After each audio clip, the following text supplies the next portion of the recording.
All right, welcome back into the Clay Edwards Show. This second hour is going to be brought to you by Guns and Gear, right out there at 1716 Highway 51 North in Gluckstadt. You can check them out online, gunsandgearms.com. Follow them on social media for their deal of the day, and that Guns and Gear, the home of no limit ammo. Go buy as much as you can afford. They are not going to tell you can only buy 1 box, 2 box, 3 box, whatever. They're going to sell it all to you. So check out Hunter and the team right out there at Guns in Gear. All right, we have got a special live report from the scene at Lake Caroline on the Matt Kike of Flowwood phone line. We've got Therese Apel with darkhorsepressnow.com. Therese, how you doing this morning? Hey, Clay, how's it going? It's going good. It's going good. I guess it's going better here than it is out there. I hate that. That's a very sad situation there. What's the scene look like out there? Are they any closer to recovering this young man? As I understand it, yes, because there are multiple other teams out here today. They did most of yesterday with Madison County and Wildlife, Game and Fish, and a couple others. But today they've got Rankin County out here. I just saw Hinds County pull up. We've got quite a bit more manpower. Yesterday, they did ask civilians with boats that had sonar on them to come out and help. So I'm not sure what variable that throws in there, but that was the case yesterday. And otherwise, as far as being the media, they've got us staged all the way out to where we almost really can't even see anything with the zoom on our camera, which is understandable when it comes to respecting the family and that kind of thing. So Sure. At this point, that's what we've got going on. There's a bunch of different rescue vehicles in the parking lot, and there's even more out there at the scene. We can see kind of a group of cars, but we can't see what they are. So let's back up just a little bit in case people were busy with their 4th of July stuff and missed it. What exactly happened? What's going on? So yesterday, they sent out a message that basically said there had been an accident at the lake, and they were missing. At that point, the information that I had was a teenage male. So I know that that's what they're looking for is a male. And of course, like I said, I heard that it was a teenager. We don't have any details on that accident. We don't know exactly what took place to cause this person to go into the water. Yeah, I'd read something online. Take that with a grain of salt. That they said that they jumped off the back of a boat. 2 came up and 1 didn't. Like it was a swimming type, water sport type incident. Maybe I don't know why they're just diving off the back of a boat or something. So I don't know. Was there an accident or anything? So that's unclear, huh? Well, and yeah, at this point, and what I was just saying a minute ago on Facebook Live is that like all the officials that could tell us anything are out there in the search. Yeah. And the fact that they're calling it an accident rather than saying, possible drowning or using some other language makes me believe that something may have happened to him when he jumped out. If what you're saying is what happened, because otherwise that would usually be like a swimmer is lost or something like that. So the language using accident is either because sometimes we see agencies that don't exactly, that aren't as, what's the good word? Aren't as exact with their wording Gotcha. as we would like to be. But that said, at this point, there's just no way to tell. We just know somebody's missing. Officially, we know somebody's missing. There are things that are being said online. And if anybody has actual firsthand knowledge and wants to shoot you or me a text, that would be great. Because, we'll know something as soon as the rescuers bring them in. They'll have some kind of press conference or something. So at this point, it's just a kind of a waiting game for when do we get to know something. Yeah, man, that's sad. We're going to keep them in our prayers. Therese, thank you for getting out there and doing what you do. And people, you can follow that at darkhorsepressnow.com and follow Therese on Facebook and social media and Twitter and all that other good stuff at Dark Horse Press. What's the Facebook handle? Just Dark Horse Press Now? No, the Facebook is Dark Horse Press, and Instagram, I can't keep them straight anymore. But if you type in any of the social medias, just look for our logo, which is a shield shape with a horse inside with a star on his neck. Got it. No, she'll be keeping y'all posted there. She's live on the scene, and we're keeping in our prayers. You never know. It could always be a miracle. So. Absolutely. We will definitely keep our prayers for that. All right, Therese, hopefully we'll see you here in the studio next week. All right. Sounds good, Clay. Thank you. Stay safe out there. Bye-bye. All right. Bye-bye. All right. We appreciate Therese on the scene there. Give us an update of what's going on out there. Praying for that young man's family and for him. And again, there can always be a miracle. I'm joined in the studio. No easy way to transition from that to this, but we're just going to do it anyway. Vincent Venturini is sitting with me, and this is Vincent's second stint on the show with us. One of my favorite episodes ever was when you and Doug Shanks came in and discussed the history of South Jackson. So today you've got your book coming out. Tell us about it.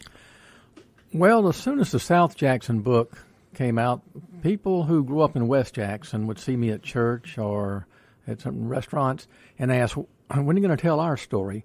So I looked into it and I thought, I remember West Jackson when I was growing up because I went to St. Joseph High School out on Boland Street, and a lot of the St. Mary's kids were there, and the Lebanese and other groups. And so I thought, well, let me look into it. And then I decided, West Jackson, more than any part of Jackson, grew off of downtown. That's right along Capitol Street. And I began doing research on how Capitol Street developed as a retail center, or what one person said was many decades ago, an open-air shopping mall. And I studied, too, about how they did development in Jackson, how they said, now, how do we make this city work? Something you don't see now. And so I decided, make the book about downtown and West Jackson and show how Jackson was at one time a vibrant city. And so, I looked over different photographs and some from the old Carnival Ball, which was like Jackson's Mardi Gras celebration among its upper-class population, which was for charity many years ago. And I decided, that'd be a great title for a book. Once We Crowned Royalty, and the subtitle is Tales of Downtown and West Jackson. So it goes in Chapter 1 from the beginning of Jackson, in which Peter Van Dorn laid Jackson out on a plan suggested by Thomas Jefferson, which was a checkerboard square plan. And the idea was, because yellow fever was always a worry in those days, Jefferson's idea was that you'd have like a 3.5 acre square of business and politics and commerce, but then the next 3.5 acre square would be a park, and so forth and so on, to mitigate the spread of yellow fever. Over the years, of course, as Jackson grew and developed, those squares were built over, and there's only one left. Smith Park. Yeah. And that's the first place that came to mind. I was like, well, so it was kind of checkerboard like that. It was a checkerboard. That's interesting. That's right. And Smith Park is the only one left. And ever so often they'll go through and clean up Smith Park, but it's often become a haven for homeless who are hanging in that area. Because I go to Mass at St. Peter's on Sunday morning, and so I still see some homeless hanging out.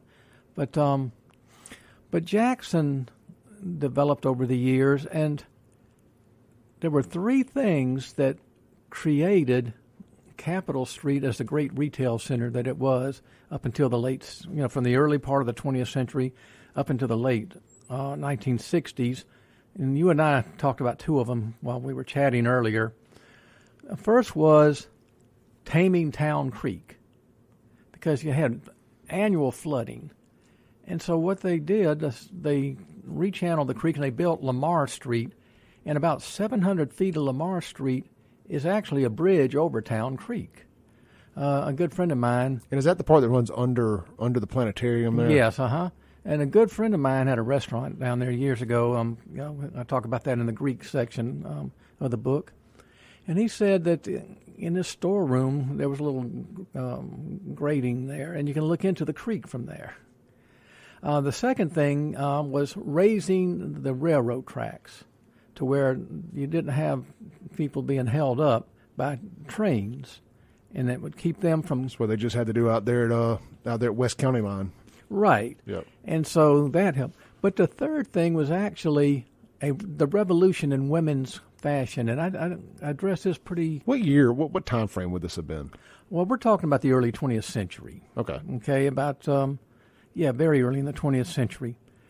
But also women's fashion, women's ready-to-wear clothing, or ladies ready-to-wear, as they called it, meant that ladies didn't have to go out and have dresses specially made or change the hemlines every couple years or add or take things off of it to keep their dresses current. They can go and buy mass-produced ladies ready to wear. So it created a market for such stores as the Vogue, Parisians, of course, Kennington's and Emporium were already around. And as early as 1916, you look in the city directory, you see advertisements for so-and-so's ladies ready-to-wear store. And talk in the newspapers about how Jackson store owners were heading to the markets of the North to buy the latest in fashions to bring back and sell to the women of Jackson. So you see, all of these factors created this vibrant Capitol Street. Before the 20th century, State Street was actually the retail center, such as it existed. Yeah, so obviously different time frame here, but keeping Capitol Street in mind, me and my family had a nightclub there on Capitol, on the corner of Farish and Capitol, above Mr. Dabbitt's building for about 10 years, from about 8 years, 03 to 02 to 10 or 11, 2010, 2011. So with all that said, I got to dig through that building, count, just from top to bottom, and just thinking about the history of it and the grandeur of how, because it's about a 90-year-old building. Right. It is definitely a 90-year-old, 100-year-old building by now. That's been 20 years. It's crazy to say that. It was 80-something years old when I got there, so it's this 100-year-old building now. A big 3-story brick building, and it had the different places on the front. There was some kind of optical shop. They still got they would put the names in the tile of the entranceways. Yes. And it's still there. I just can't remember what it was called, but it's very neat. Just that whole area, and you just think about the history and all the buildings that were torn down to for development. It is what it is. But we turned all of our grand old buildings into parking garages. Let me tell you something. I've scoured through countless newspapers, and it is amazing. In fact, I think of the utter stupidity of it, and I'm being judgmental, but you'd actually see these glowing stories in the Jackson papers. We're tearing down one landmark to build another. It's not like they tear down one of the old antebellum homes or old 19th century homes anyway, and build the new Sears store, back in the 40s. And there's so many stories like that, tearing down what had been these great old houses that survived Reconstruction and everything. Yeah. And and that's one of the things that for years people would make excuses, that there was no historic district in Jackson because the Yankees burned it. Well, the Yankees did burn warehouses and such, but the fact is we tore down a lot of our historic homes. Now you still have a couple antebellum homes right there on State Street. One's a law office, and I think the one next to that may be a residence. But it was this thing of, after World War II, let's rebuild. Let's just really move. Let's tear things down and build new things. There's still some beautiful homes back there. I forget the name of that street. The Obama Elementary School, and I don't know what it used to be called, but it's right behind George Street.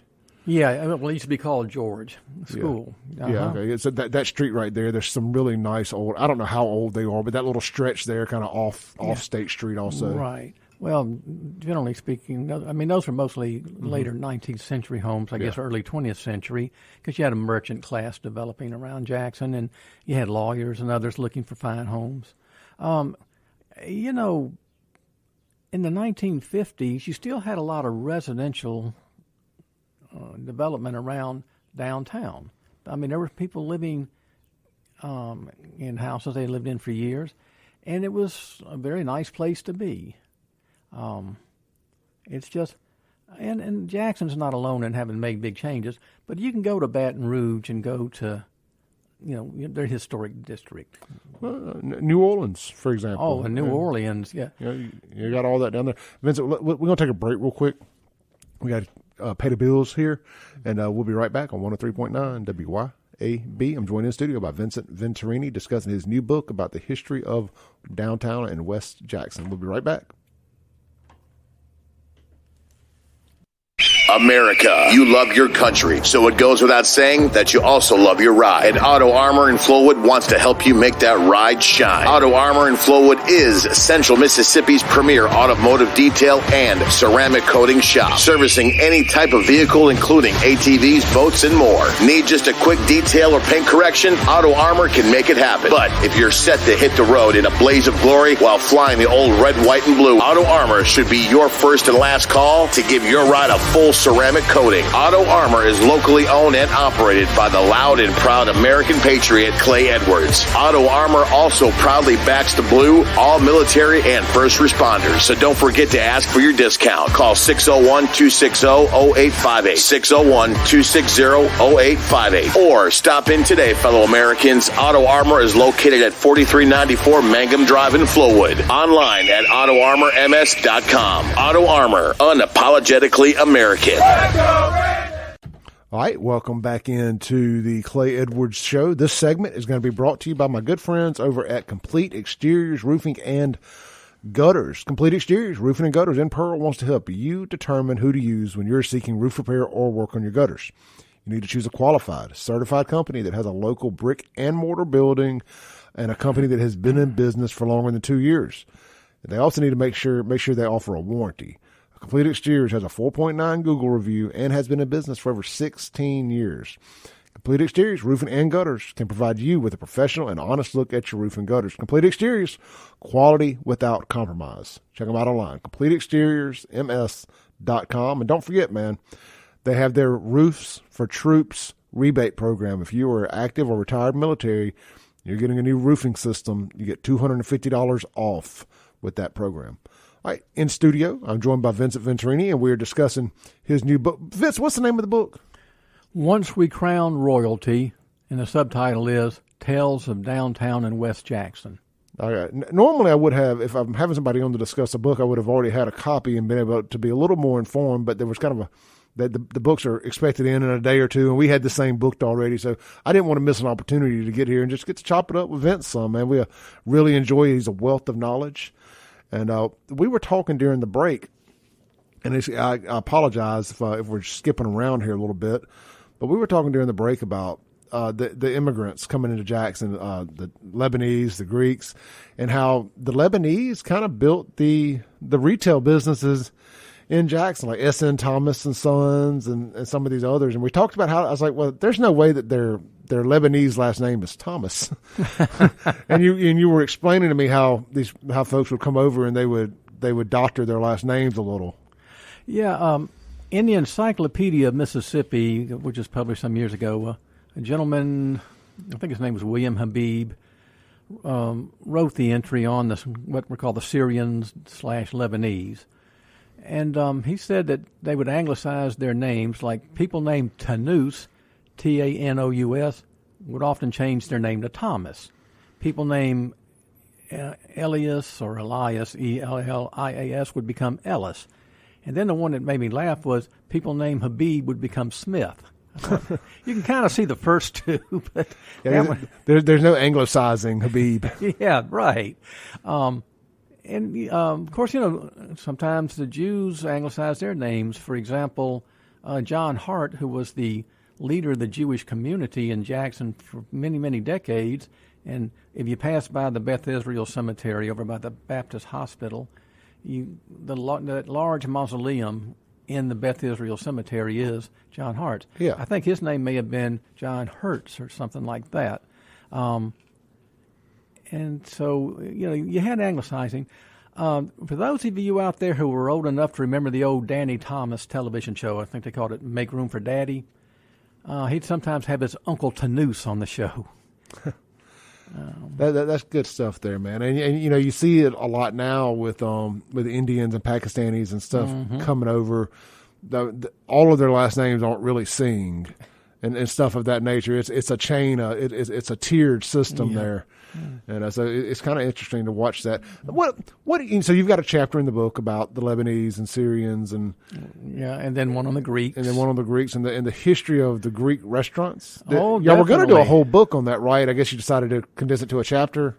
Well, I had always wanted to do something including the different ethnic groups, And also the Jews, because they were a large part of the downtown area. Emporium, Parisians, and the Vogue were owned by Jews. But I looked at the restaurants, and, we had excellent restaurants. I mean, come on, the Elite was one of the favorites. And you and I were talking about the Mayflower earlier. Mm-hmm. I mean, it's 80-something, almost 90 years old. Yeah, I believe she told me last night, I was talking to my friend that works there, is 87 years old. That's right. It opened in 1935. And, of course, the Contreras family has owned it for several years, but it was started by the Gurras and the Hontas family, our families. Mike Contreras came to America and, moved in with family here and took a job there. And, of course, he ran it for years. And he was a very, very popular Jacksonian. He was actually the Grand Marshal of the St. Patrick's Day Parade, back when the St. Patrick's Day Parade was one of the big things in Jackson each year. And his son, Jerry, runs it now. But only 2 of the original Greek restaurants are still around. That's Mayflower and Chrishell's. There are some other later Greek restaurants, but they're not part of that original crew. But, Jackson would have been a pretty empty place without our Greek restaurants. Oh, man, I mean, just growing up here in my age group, born in 77, and through the 80s and 90s there, going and eating at these legendary places. I still try to get over to Chrishell's when I can and visit with them. I always enjoy it. I know you reached out to our very own Jim Thorne here. He's one of his family members had one of those restaurants. I can't remember which one. Anyway, he's probably listening to it, banging his dash right now, telling me. But make sure you didn't email me there. All right. But there was a lot of the the restaurants here and what they did. Like I said, that was the culture. I mean, you would go and you would try these things like the veal cutlets and stuff. All that was at these places. The fish that they were bringing over and doing your tilapias and redfishes and all these great steak restaurants. These were all the Greeks and stuff. It's very interesting to go back and look at that. What do you think? I mean, other than the obvious low hanging fruit of crime, what do you think happened with a lot of these families? Did they just age out and not have family members that wanted to take up the business? That's a lot of it right there. I taught social work at Mississippi Valley State University for years, and that's how Doug Shanks and I met. He was the baseball coach, and that's how we did the first book. But I picked up a potential faculty member at the airport in Jackson some years ago, and before we took off for Valley, I took him out to eat, and we went to one of the Greek restaurants. And I was chatting with the owner of the restaurant. He came to talk to us and all. And I said, yeah, I always enjoy eating here. And he said, well, I'm about to close down. He said, my kids don't want to do this stuff. And if you run a restaurant, I mean, let's face it, you were there. I mean, it's you got to be. Yeah, you can't go in there at 8 in the morning and clock out at 4:30. I remember going out to Bill's Greek Tavern. I love America. We love America. I forgot what his tagline was, but I remember going out there and eating. And I think the first real Greek food I'd ever really remember eating was, I think, like most people around here, they're probably thinking kefirs and stuff like that. So that was my introduction to quote unquote Greek Mediterranean food. So I remember going out to Bill's one time with my parents. Were like, I wanted a gyro, and they just brought me a plate of lamb meat. What real Greek restaurants called a gyro, and what kefirs and those type restaurants call a gyro is completely different. I guess that's right. So that was like, okay, well, hold on. They're like, no, you've had Mediterranean inspired food, not Greek food. So good stuff there. All right, look, we're going to take another break real quick. Come back. We've got Vincent Venturini in studio discussing his new book that'll be out here in a couple of days. We'll find out where it's going to be available at, talk about some other stuff. I do want to talk about the development of West Jackson and kind of circle back to that. And you're listening to The Clay Edwards Show. We'll be right back on 103.9 WYA Show. We're live here on 103.9 WYAB. This segment will be brought to you by Miss Kimberly Harrelson over at Next Home Realty. I saw Kimberly having a good time at the Poison concert the other night. She was there, always having a good time. She's our rock and roll realtor, as I like to call her. Now look, if you're listing, selling, if you're listing or buying a home, it's easier than you may think. In fact, it's just a click away when you work with Kimberly Harrelson at Next Home Realty. If you're looking to make a move to or from the Jackson area, Kimberly Harrelson is the agent you'll want. She knows how to negotiate the best price, buying or selling. Kimberly Harrelson will help you make the right decision with your home. Check out Kimberly's listings. They're online at KimberlySalesMS.com. That's KIMBERLEE salesms.com. Kimberly Harrelson at Next Home Realty. All right, I'm joined in the studio by Mr. Vincent Venturini. He's got his new book coming out this week, we hope. Where will they be able to find the book at? Lemuria in the book rack will carry them, and Barnes & Nobles will carry some, and then they can always order directly from me. I have what you can do is contact me on Facebook. It's Vincent Venturini, and just send me a message. I will respond and tell you how you can order directly. Sounds good. When I get out of Facebook jail next week, I'll make sure to share the links on my Save Jackson Facebook page and all that. I know that that crowd will love this book. So, and Christy at the Book Rack, she's a great advertiser here at WYAB. We love Christy, and I'm so glad to know that it's going to be available there too. Christy was one of the biggest sellers of mine and Doug's book on the history of South Jackson. Well, good stuff there, man. Like I say, she is a great person. We really do love Christy, and what a great store she has over there. Very much. So it's a lost start with it being able to do everything on your phone to still pick up a book and read it. I drag my feet all the time about reading books, but once I grab one and I open it up and I start flipping through the pages, you get lost into them, man. Just the art of reading, it eludes a lot of us. Well, I had a lot of people tell me that, reading One Direction Home, A History of South Jackson, that it was so exciting they couldn't put it down. Yeah. And a lot of people really enjoyed that there was real Mississippi history in the first book. And there's some real Mississippi history in this book as well. I was able to get in my car and go ride around and try to put myself in the 1930s, 40s, 50s, whatever, in these locations that have changed so much. It was neat to use the book almost like a guide. Right. And I went by and saw the monastery, which I knew what that was. I didn't really know the Carmelite Monastery, and to vision the plantation or whatever you want to call it that was down there right by it where Raymond Road dead ends into Terry Road, to vision all these things that are not there anymore. But then to see all the old pictures, like I never thought about, how everything in South Jackson was rebel this, rebel that, rebel, everything was Dixie or named after Dixie. And it was because there were still people alive that that were living in South Jackson that had fought in the Civil War or were families, immediate descendants, first generation family members of people who had fought in the Civil War, the sons of the Confederate, and all that stuff. And it just made it all like Forest Hill High School and the Rebels. And I just remember all the little businesses that were Dixie this and Dixie that growing up. And it just painted a really good picture for me, understanding the place I grew up in better. Ross Barnett was the last governor of Mississippi who was the son of a Confederate veteran. Really?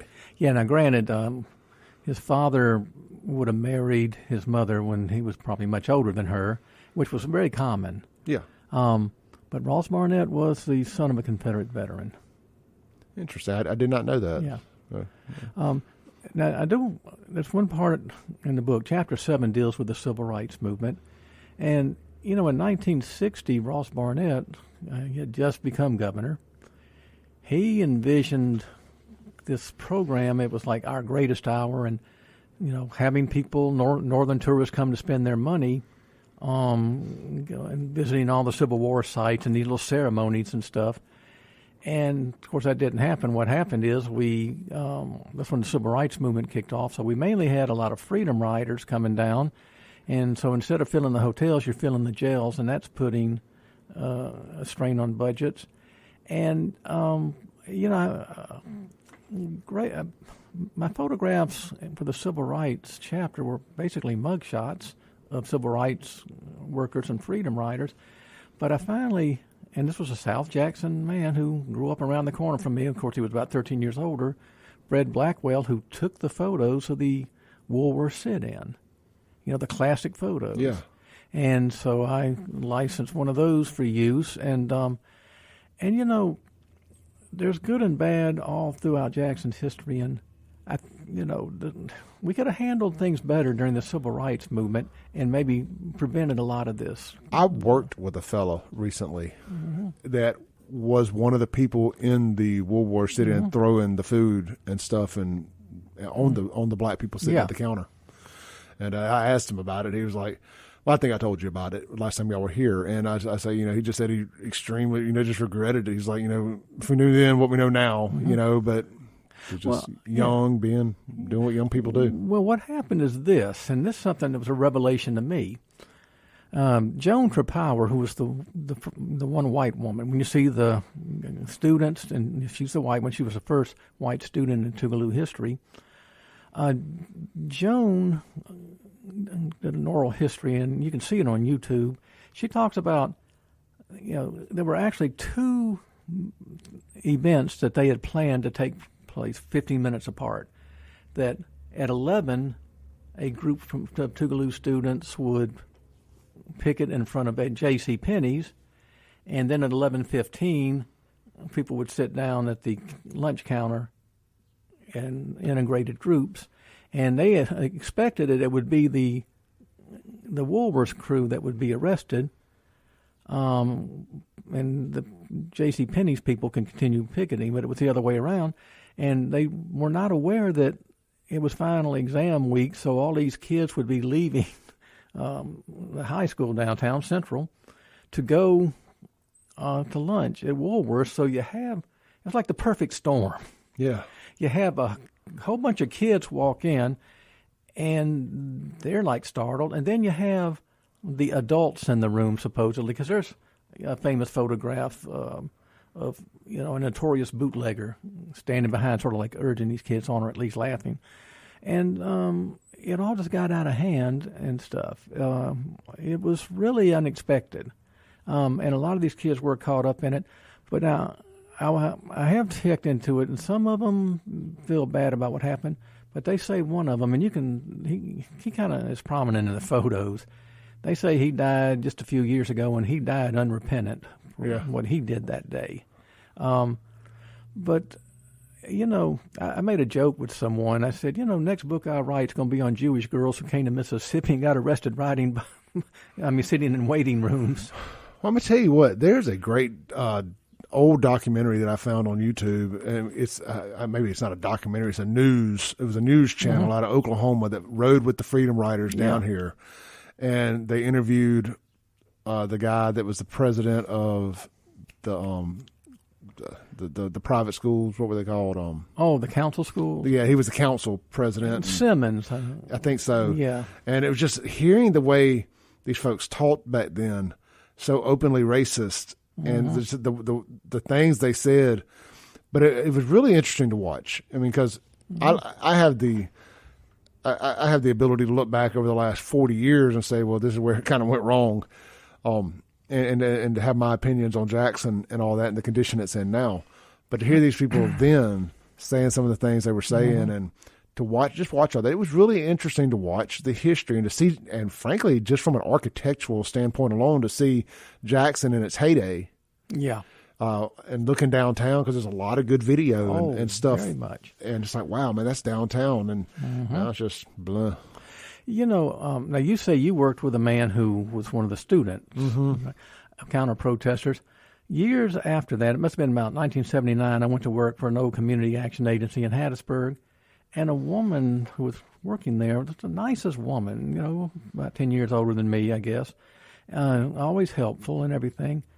I was surprised to find out that she was one of the Tougaloo students. In fact, she was the leader of the Woolworth demonstration.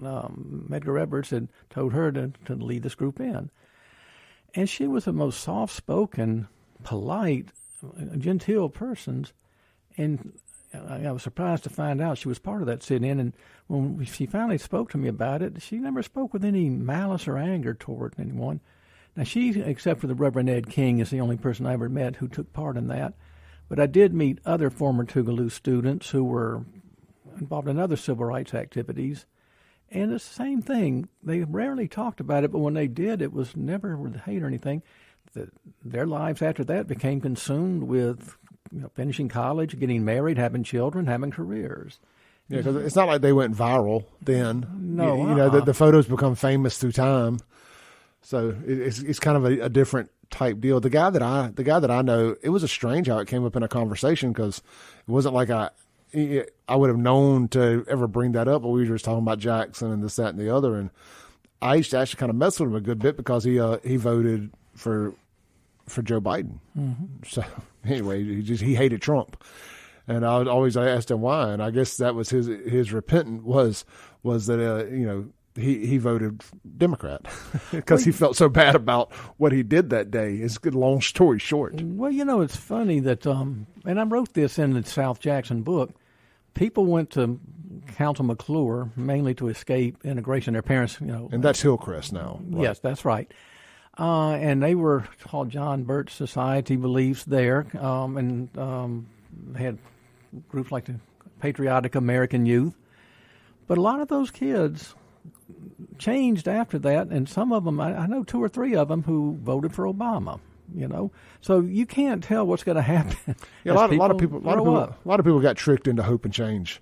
But I could do a whole other show about that. I won't drag you down that. But we're going to take our last break of the day, come back. We'll have a few more minutes with Vincent, and we'll talk about his book and maybe hit a little bit more in it. You're listening to The Clay Edwards Show on 103.9 WYA.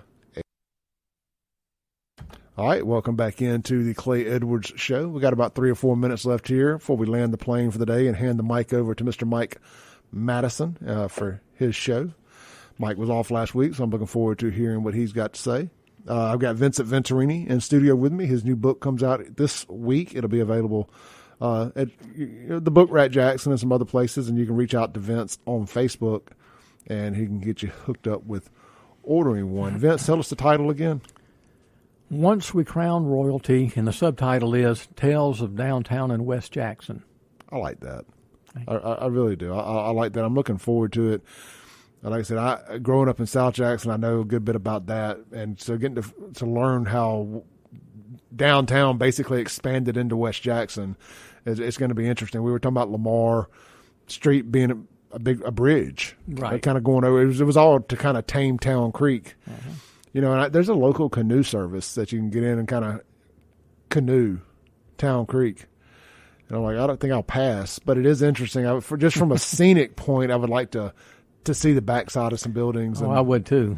And this, that, and the other, because I just find that stuff wildly interesting. David Watkins, at one point, when he was going to redevelop Fair Street and all that, there was a plan to reintegrate Town Creek into some of the construction down there, and kind of like in San Antonio, mm-hmm. and actually do that. And I my little mind just can't think that big, and apparently because those are pipe dreams and it's never going to happen. But I did see some artist sketches of what that would have looked like. So it's amazing if Jackson had gone a different direction. It could be a whole nother thing now. One thing, since I probably only have a minute or two left, if you go by the Standard Life building, there's a historic plaque. The original SEC office was there because former Governor Martin Sennett Connor was the first commissioner of the SEC. And I was talking to Doug Shanks once. Well, what if the SEC stayed here rather than moved to Birmingham? Think of what would have developed. And Doug said, well, there was also a time when South Central Bell wanted to have a bigger operation here. But certain powers that be in Jackson didn't want things to grow because it would have driven up the wages. So, Jackson, a lot of great things, but also sometimes we were our own worst enemies. And still are. It doesn't matter who's in charge, right? Exactly. So, look, man, we were talking about it. I don't think you said Jackson's not going to come back in your lifetime. I'm pretty sure it's not coming back in mine either. The only hope I see is for a portion of it, and I think the Capital District is going to be a good thing. Well, they've got the right people in charge of that. They do, exactly. They do. Bo Lucky and Sim Shanks, and I hope they're able to save that area. And again, I think that's it. But there's going to be a lot of Jackson that it don't come back. No, I don't know what it comes back from. It was built as welfare states anyway, welfare neighborhoods and stuff of that nature, and that's what it is today. That's what it will forever be. All right, Vincent, thank you. Thank you for having me. Give me a copy of the book, and I'll make sure we get it plugged some more. And don't you worry, and I'm hoping to bring it over here today to you. All right. Well, look, guys, Mike Madison is up next, followed by Dana Jameson Haygood. Kim Wade will close out the day from 4 to 6. I'll be back here tomorrow at 7 a.m. If you missed any of this, ClayEdwardsShow.com, or just go to your favorite podcast or music streaming platform and type in Clay Edwards Show. See y'all tomorrow. Peace.